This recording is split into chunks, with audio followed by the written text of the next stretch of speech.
রবি ঠাকুরের সেই সওগাত গল্পটা মনে আছে? দূরে থাকা বাচ্চার জন্য মা আদরে মুড়িয়ে পাঠাচ্ছেন নাড়ু, ক্ষীর, দই।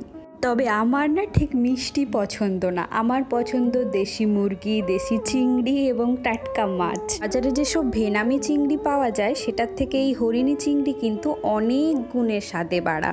শুকনো লঙ্কা পুড়িয়ে কাঁচা তেল আর কাঁচা পেঁয়াজ দিয়ে সেটা মাখিয়ে নিচ্ছি। আর কলকাতায় সবচেয়ে বেশি যে খাবারটা মিস করি সেটা হচ্ছে দেশি মুরগির ঝোল। এখানে নামমাত্র দেশি মুরগি পাওয়া গেলেও সেটার স্বাদ মোটেই ভালো না।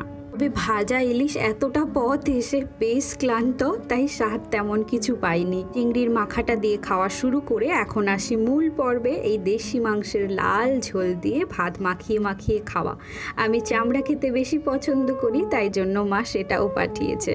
তোমরা যারা বাড়ি থেকে দূরে থাকো আশা করি সবাই রিলেট করতে পারবে। ভালো খাও, ভালো থেকো, টাটা।